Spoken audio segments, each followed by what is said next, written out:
Hello, everyone. Welcome back to the podcast. I'm Scott Saunders, coming back to you after a bit of time away. Thank you so much. I just wanted to say this first of all. We are 12 seconds into this podcast, but the first thing I wanted to say here was thank you all so much for all of your kind words, all of your messages, everything that I've received, whether that's on Twitter or X, Instagram, TikTok. I email even over the past month or so, past month, 2 months. It's been such a difficult time.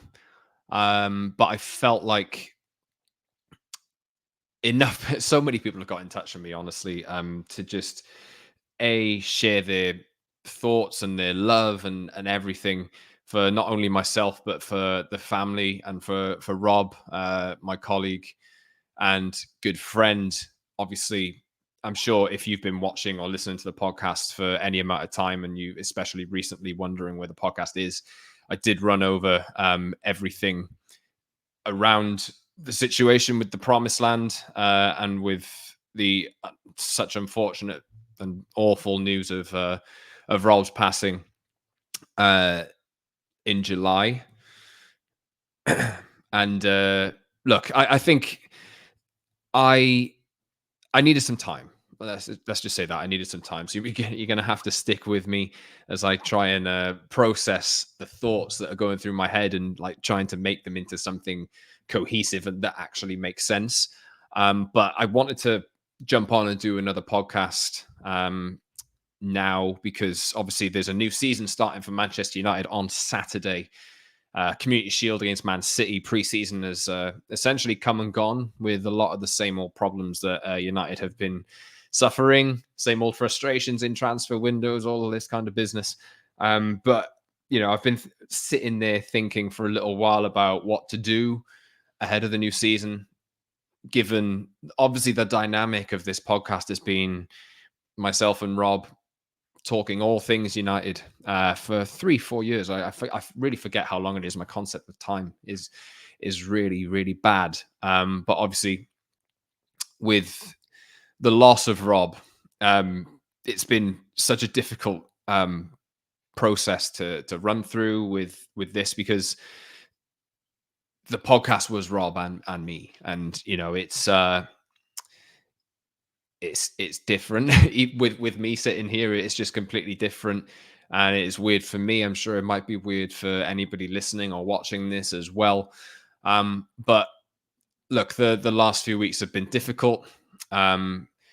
But I wanted to provide an update on where I stand, my thoughts on everything around this, just on the eve of the new season. So consider today's show me speaking about, like, I never like to get too personal on social media, whether that's on any of my social platforms or even on podcasts. But sometimes, I mean,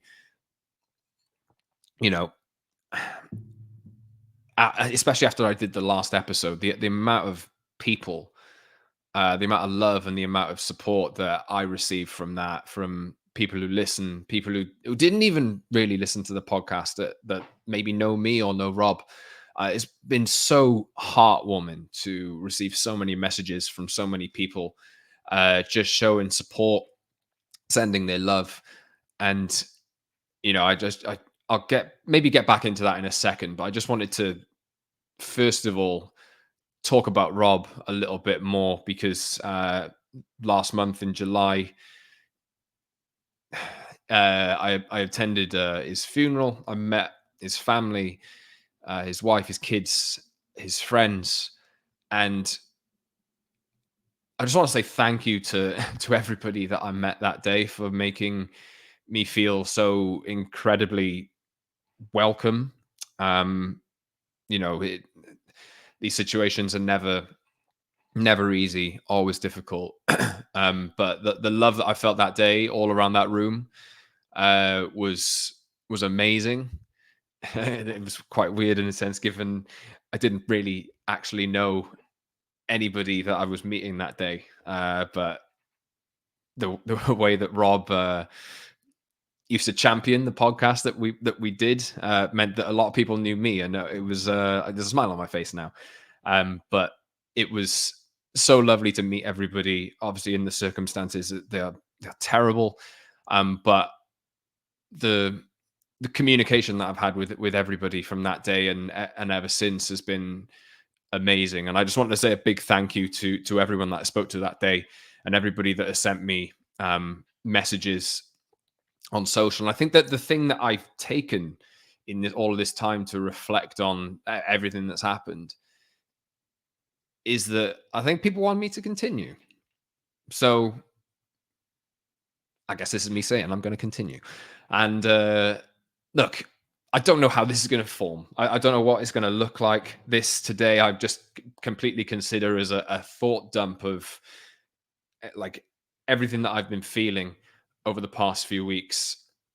I have so many people to thank, and I'm so grateful for every message that I've received and every conversation that I've had with so many different people. So does that make sense? Many different people. Let's just say that. Um, Heartwarming, and it's like I asked on the last show to for people to get in touch and let me know what you wanted me to do with this. And I think the overwhelming thing, and what I realized on the day that I met Rob's family and friends was that people really liked this, and I you never. It's always difficult to grasp, you know. It's always difficult to grasp just through social media and through online stuff that you post, just how far-reaching things like a simple podcast conversation over StreamYard as we use can be so far-reaching and so like liked and needed for people. Now, Rob was like there were a lot of jokes made on the day of, and I made the joke a few times myself. I'd be able to come on and ask Rob a question, and then we'd go off, and then they would kind of go down various different routes. And Rob did a lot of the talking, and I was just happy to wait there and interject, and maybe challenge him in some situations, and go down some thought processes myself.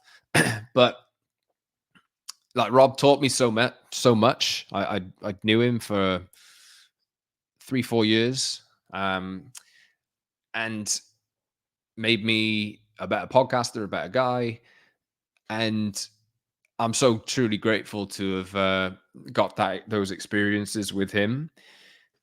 And I think, yeah, like I say, everything that all the messages that I've received since and all the conversations I had that day made me realize that this podcast is actually quite appreciated. And I've had so many requests to return that I don't think I can say no.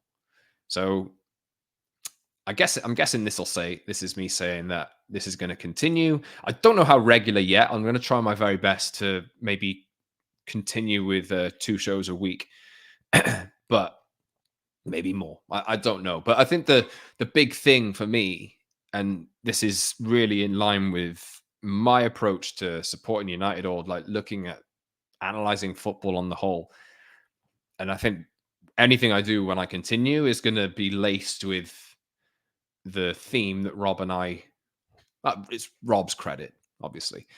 But the theme that and the tagline, I guess, that Rob came up with of never too high, never too low. And that is the one that resonates. That is the one that so many people have said to me, quoted back to me. And I think that's what people appreciate, especially. And I'm especially thinking now, and the reason why I'm back today. I was going to record on Tuesday, but I think I needed a little bit more time just to get my thoughts together. I'm seeing people melt down about United not spending 60 million on players and not overspending. And I feel like never too high, never too low at a time where United have only signed 2 players in the summer, knowing that United need a lot more if they're to compete. I feel like maybe now is the right time to come back with Man City in the Community Shield at Wembley on Saturday. I will be there as well, and United kick off their Premier League season at home to Fulham next Friday. So they are my reasons why I'm back. So this is going to be, I don't think this is going to be like a 40-minute rambling of me coming to you with, you know, a perfectly mapped out plan. I can do that. I will do that in the future, but I wanted today to be more of a, like, me speaking to you as the listener or the viewer, telling you my thoughts and outlining the plans for the future. There might be some changes, but I think the thing for me is I think I'm going to fly solo for most of the time. So I hope I hope that I'm able to contribute enough. Let's just say I hope I'm able to be contributing enough for you to continue enjoying this podcast and to hopefully grow it as well. And hopefully I will be able to draft in uh, friends of mine or people I like to speak to around United over the course of the next few episodes, weeks, and months ahead, and in the season ahead. I think that's the way that I envision it. There might be some changes. The name of the podcast, I'm even considering, is it the right name? Should I change it? Um, there's a few like little things that I need to fix up as well with you know the the direction of it, the look of the podcast. Look, I'm recording this in my spare office room slash. There's a sofa. Like, people might be wondering what that is. There's a sofa bed because I'm in my spare room in my flat in London. But I do want to level up. I just don't know how soon I'll be able to do it. But maybe if people show that there's an appetite for me to continue doing this, my confidence will grow, and then I'll be like, oh, okay, maybe we will try and level this up and try and actually grow this properly. Because there's a hell of a lot of podcasts out there, and look, it's really difficult to compete with podcasts or videos that are absolutely gigantic, this kind of thing. But what I do think this podcast has offered, and is very much in line with my outlook on United and football in general, is I just want to go straight and narrow, a lot more measured, a lot more. It'll get raw at times, but at the same time, I think no matter all the short term difficulties that United are having in offloading players, I think we're in a much, much better position given the ownership and the structure of the club that is now in place. Probably a much better position than United have been in the last decade. I'm not necessarily saying here that everything's going to be rosy and United are going to finish second or challenge for the title next season, because I do think that there's going to be, when I say next season, this season coming now, I don't think everything's going to be fixed straight away. And I think Jim Ratcliffe was keen to say that it'll probably take 3 to 6 transfer windows, or three summer transfer windows, for United to actually get competing again. There's lots happening around Old Trafford, and I realize I've missed a hell of a lot of stuff that has happened over the summer so far that I probably should have touched on, but I'm sure, as you can understand, the timing wasn't really right. But these situations will crop up again. And if I'm getting back into a recording pattern and talking down the lens of a camera to you, then, or into a microphone, if you listen to this on Apple or Spotify, then I'm sure these things will crop up again, and I'll be able to talk about them as they become relevant. Now, I'll establish a plan of recording. I'll try. I think my current thought process here is maybe Tuesdays and Fridays, and if I can do it post match as well, because I'll try and do something after the City game tomorrow as well. Something quite brief. I don't know how long these podcasts are going to last, but I think maybe whatever's happening will dictate at the time how much I have to say. Because sometimes, yeah, do you need to have an opinion on everything? Like that's kind of my approach to everything that United are doing. Sometimes I think just get on with it, and like, who am you know who am I to judge?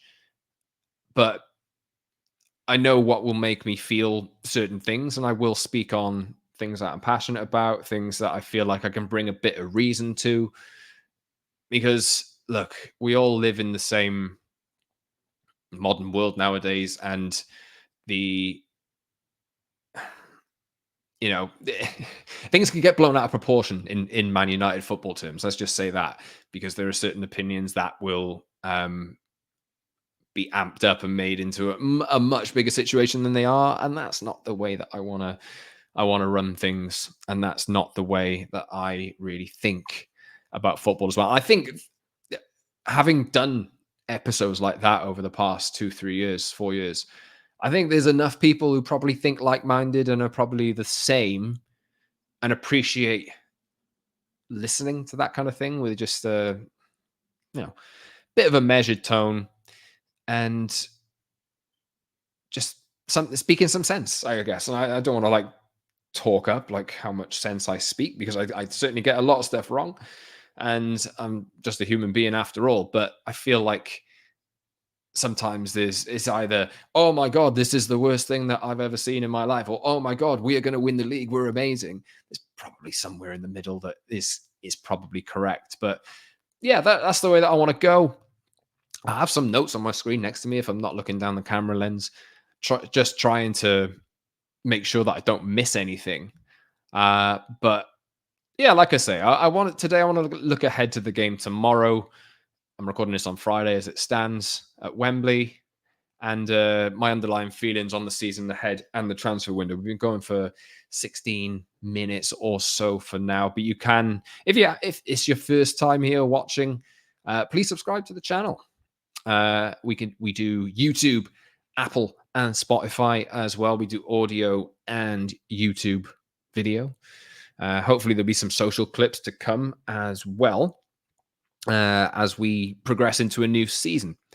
So, look, I think let's do the reason why I wanted to jump on. Like it happened earlier this week, and I think the frustration is starting to boil over in the United sphere of, I signed Joshua Zirkzee, did that very quickly, and signed Lenny Yoro as well, which is one of the coups of the summer. I think he's going to be a really, really good player for United. I think the profile of player that he is means that when he's fit, he should hopefully progress into a really, really good centre back. Great age, lots of potential there. If they can develop him in the right way along the lines of, Kobe Mainu, then we've got a hell of a good player there. But obviously everything stopped. Lenny Yoro's rocked up and played a game on pre-season, broke a metatarsal. Now he's out for 3 months, and you think, oh my God, it's the same thing happening over and over again. And yeah, it's difficult to kind of get your head around how much bad luck with injuries United actually have. I know people would like to blame the manager in that situation, but when you break a metatarsal bone in your foot, I mean, having not really ever suffered a major injury before, how much blame can you put on the manager there? It's not a thing. Joshua Zirkzee, hopefully we'll see him debut in the Community Shield. I've missed so much. I'm thinking here about like things that I have missed that have happened over the last weeks. Jadon Sancho's playing preseason matches in a United shirt again. I never thought that would happen.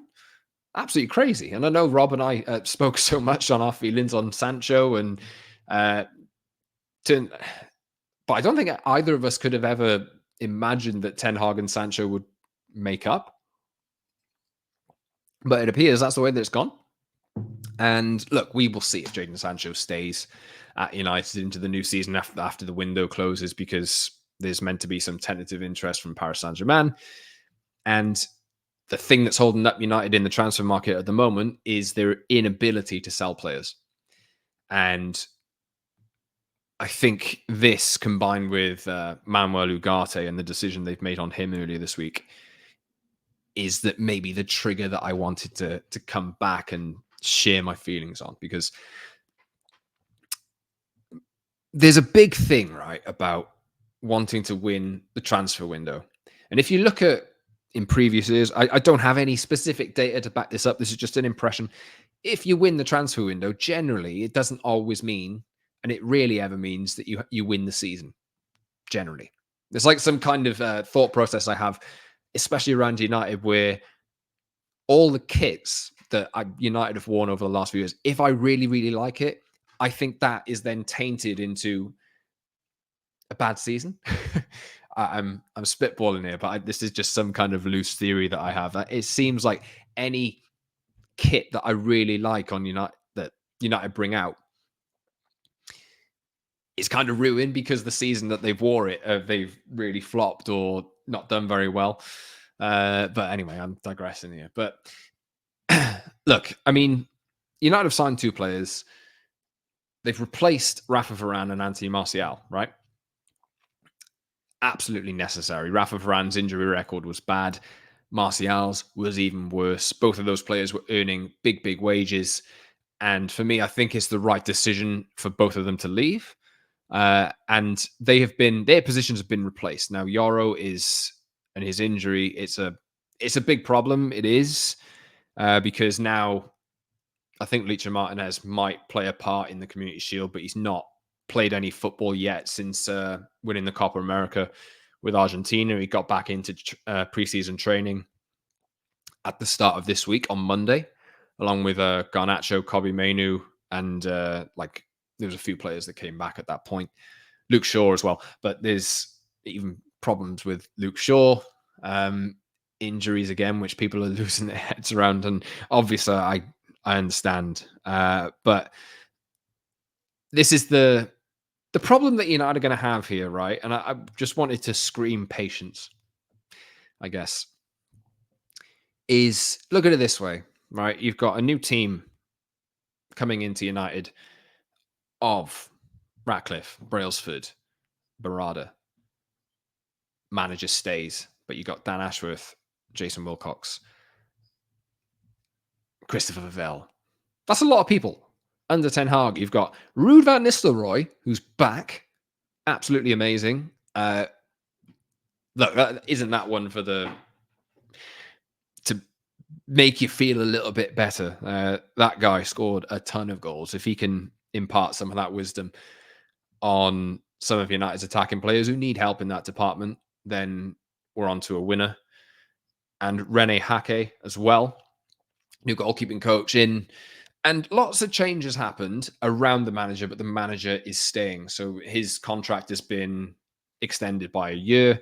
He still holds power of veto over transfers, I think, which is the right way. But United have signed two players, spent the money I think that they really had. And now the problem that we're seeing, the reason why everything has slowed up, is because United are on sell to buy.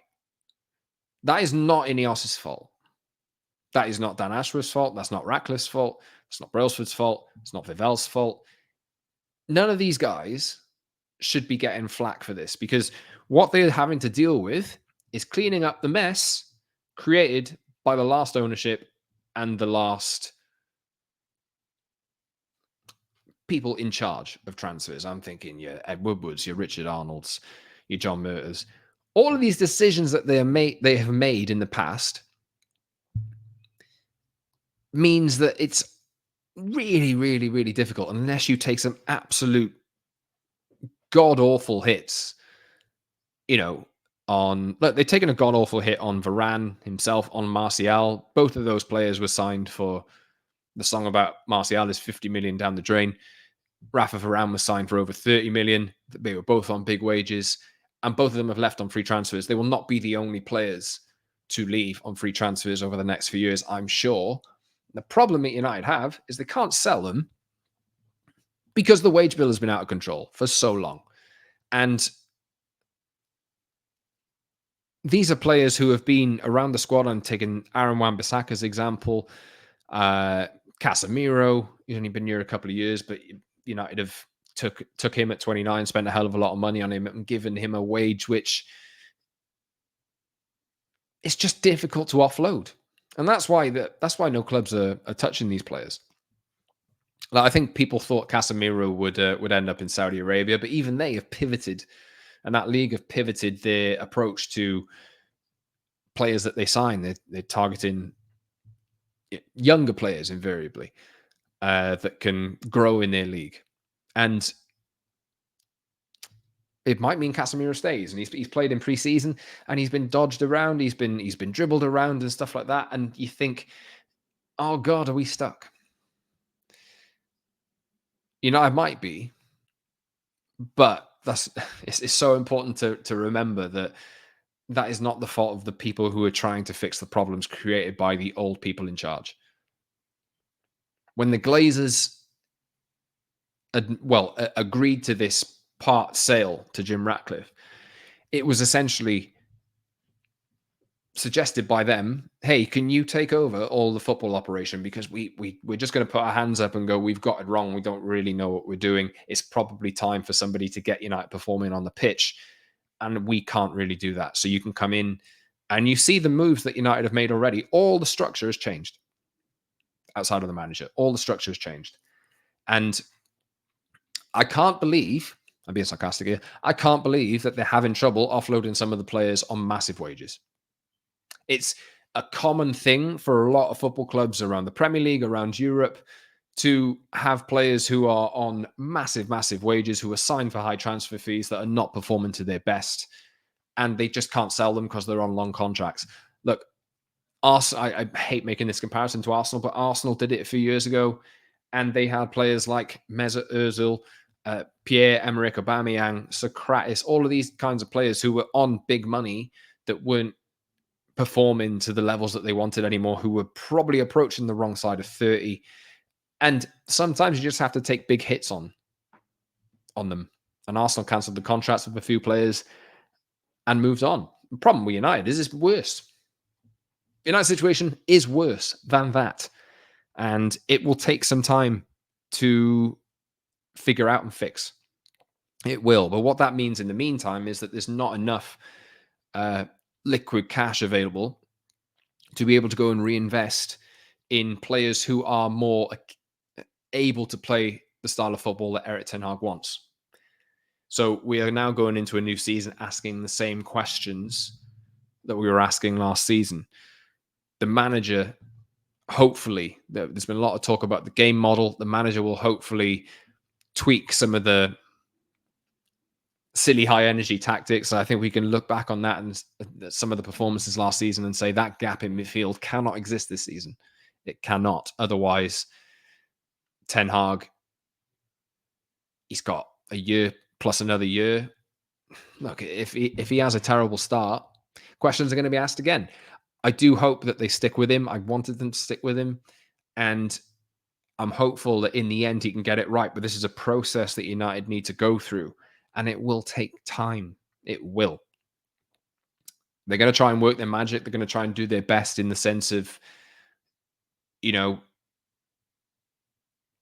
selling players that are not going to be a part of the project. But the unfortunate reality is that the players are going to be difficult to shift because the club have agreed in the first place to give long contracts with extensions at the end, which I even saw in the week. It was rumored that the players would get a cut of that extension, which is just insane, ridiculous.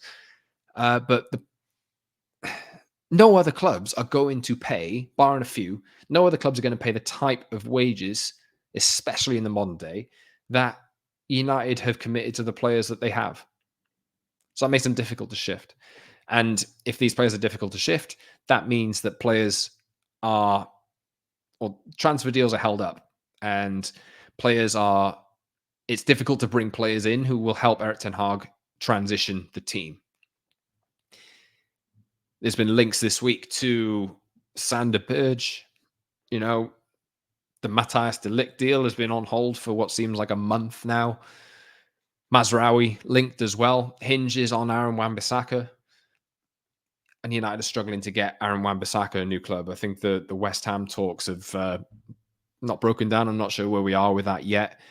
But the players have every right, really, to stick and dig their heels in because they've been given what could potentially be like life-changing money. You can judge whether they should leave to go and play football, but chances are if they stick around, Aaron Wan-Bissaka is going to be used by Man United. I don't want to pick on Aaron Wan-Bissaka because I think he has a lot of really good attributes that football clubs can use. Is just when you're trying to play the style of football that Erik ten Hag is playing, maybe those attributes don't match. So thought dumping here, 30 minutes worth of thought dumping. But the thing that triggered me to come back is the Manuel Ugarte withdrawal. earlier this week. So I'll get into that in a second. I'm just going to take a sip of water. So the news broke, I think, Monday or Tuesday, that United, who were negotiating with Paris Saint-Germain, were going to walk away from Manuel Ugarte, who was essentially their top target in the midfield, wanted to partner him with Kobbie Mainoo. And PSG are asking for 60 million euros. PSG bought him for 60 million euros a year ago, have used him in a few matches, and then realized, hey, this guy actually isn't a good tactical fit for our team and what we want to do under Luis Enrique. So I think he lost his place in the team, and they decided pretty early on that they wanted to offload him and sell him. And they're still asking for 60 million euros. Now, in the meantime, PSG have signed for 60 million euros plus 10 million in add-ons João Neves, who is probably going to fit into their team a hell of a lot better. And I think, I look at him and I think, wow, he would have done well in United's midfield. Really, really talented young Portuguese midfielder. He'll go to PSG, and their midfield will be full of really useful players who are good on the ball, tenacious, and we'll see how PSG go. Obviously, they're going through their own problems. But what United have decided on is to try and negotiate the fee down for Manuel Ugarte, and they have not succeeded, essentially. So the news came out earlier this week that they were walking away and looking at other targets. Look, people are so bothered by that, and will say, just pay the fee, just pay the fee. That's what United have been doing for so long. The anniversary the other day of Harry Maguire, 5-year anniversary of Harry Maguire joining United. I think it was earlier this week. Do you remember that summer when United approached Leicester and they were asking or trying to do a deal for beneath Leicester's valuation?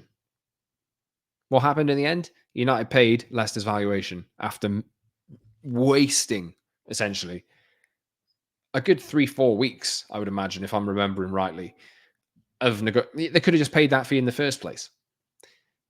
That's the reputation that United have. I know there's different people in there, but these people who have been employed to change United's fortunes on and off the pitch are working against that reputation, and they have to fix it. And it's the same case with De Ligt and Bayern. Look, De Ligt is not getting in that team, and Bayern are holding out for a certain fee as well. And that means United have their valuation and the selling club have their valuation, and they're at stalemate. So those deals are on hold. And I just wanted to say, I think United are absolutely right to do that. And just because these players might not be in and ready for the first game at home to Fulham in the Premier League, doesn't paying that extra 10 million for the sake of one game or 2 games. Does that make any sense to you? I mean, yes, of course, if they had them in and they had time to embed them into the tactical identity and this kind of thing, I'm sure it would help. And in an ideal world, every transfer that United wanted to make in the summer would have been done by July 1st or July 15th or August 1st, well ahead of the season. But the transfer market, as you can see, it's very, very different this summer for all clubs. There's not a lot of spending going on. Money's tight. PSR concerns are rife. And the Premier League is meant to be the richest league in the world. But even those clubs are having to really analyze where they spend their money. Most of them, anyway. And then clubs abroad, in Spain, in Italy, Atletico Madrid aside, and in France, who've been having trouble with television deals. You know, clubs abroad for years haven't been able to spend the money that Premier Leagues would seek from each other, inflated transfer fees, because there's not that same money in those leagues. Atletico Madrid aside. But look, I think what United have done this summer so far, I can understand it's frustrating, and I can understand that everybody, like even me included, wanted everything in place ideally for even tomorrow's game. But it's just not the way that it works out. But there is 3-ish weeks of the transfer window left yet. And there's still time to fix things. But what I'm going to say, and I'll go back to what Ratcliffe has said previously in one of the interviews he's done, and I am loosely quoting him here, but I'm pretty sure he suggested that this would take a few years to fix. And I know we all demand success right away. I know we all demand amazing football right away. And ultimately, inability to sign players or offload players or transform the first team is going to hold back the coach. And it will. It's Erik ten Hag's responsibility in the meantime to maybe put aside the ideals of how he wants to play and go back to how he was doing in his first season and just looking to get results and making sure that the commitment is there and not leaving ridiculous holes in midfield that mean United are so easy to be broken down and counted on. Because if he plays the way that he was playing throughout most of last season and shows that he hasn't learned, then look, he's going to be under pressure. And I'm sure he knows that as well. But look, I think the big thing for me is be patient. We say never too high, never too low on this show, but be patient. And I think the big thing and the reason why I think I can say that is because I'll double back to the point I made earlier. I think United off the pitch are in a better place than they have been in a long, long time. It's just the results of that will be really difficult to achieve and they will take time to transition and manifest. But that's not the fault of the people who are trying to fix the problem. It's the fault of the people that made the problems in the first place. And that's my approach to this.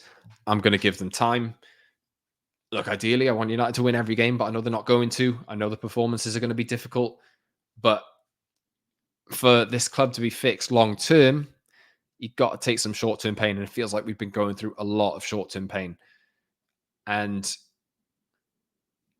United will only be better for me when the players that are on big contracts that are not of use to Erik ten Hag's first team are out the door and they're replaced by people who can play the football Erik ten Hag wants to play.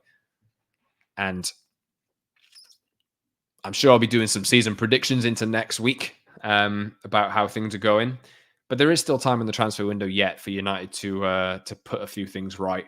And hopefully the injury problems that United had last year will be a little less. I mean, suggestions from Ten Hag in his first press conference of the season in England ahead of the Community Shield.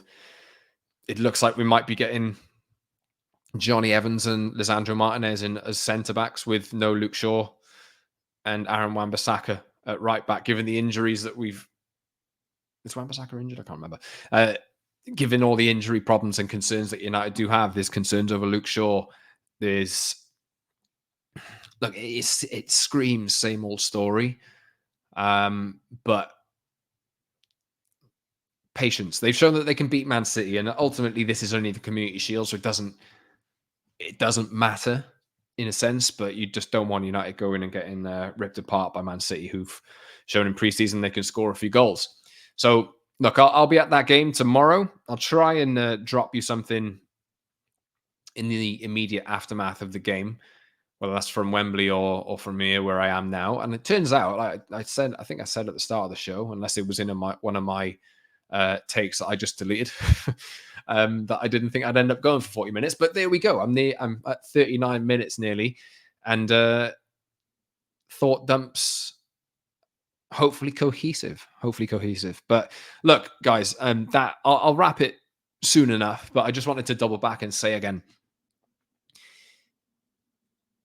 I'm going to fly solo. I think I'm going to try and bring in guests that I feel like are friends of mine that I know or that I'd like to talk to. So maybe some things will change from time to time. But I think for me, I'm going to try and use this as a place to maybe more organized in future, but a place to dump thoughts and to just let you know how I'm feeling on United in general. Never too high, never too low. I'm going to try and bring that to you as often as I possibly can, because that's the underlying theme of this podcast. It always was, and I think I would always like it to be as well. And That was Rob's catchphrase. That was Rob's approach, and it's mine as well. So hopefully, I'll be able to provide some decent content to listen to or to watch in the future as United do whatever they do in the season. But I just wanted to say again, such a massive thank you to Rob's family and friends for all of the messages that have been delivered to me or communicated to me when I've met you guys.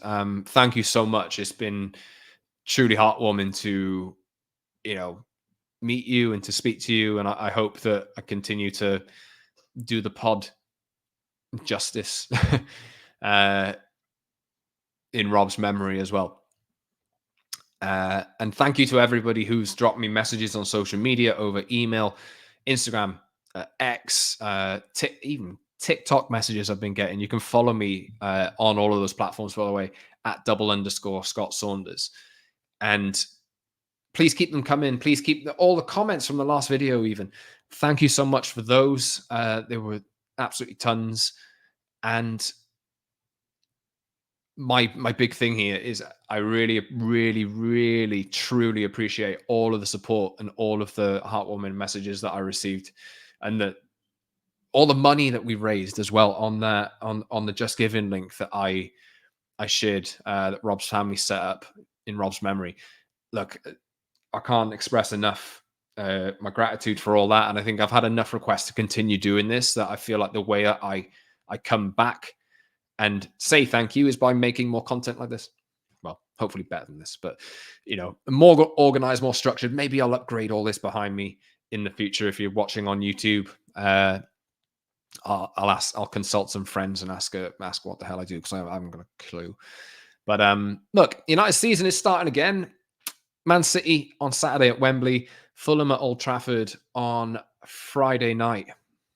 A week away as I record this. Just the football never stops, man. The football never stops. But we're close to a new season. We're getting into it, and I want to bring this podcast along for the ride. So hopefully you are happy that I'm doing this. And look, I'll try and bring you as much as I can, and I'll drop you updates as we go. But until next time, hopefully it'll be pretty soon before the next one. I'll try and do something after the City game, just with some thoughts on what I've seen on the pitch and in the match. And we can go from there. And any updates for the future, I will provide to you as well. But again, I may be saying this too much now. Thank you so much to everybody for listening, for watching, for your messages, and for all the support that I've been given and that Rob's family have been given over the past few weeks, because it's so massively appreciated. And I'm guessing that's it for now. Right. This has been the podcast from me, Scott. I'll see you soon, everyone. Thank you so much.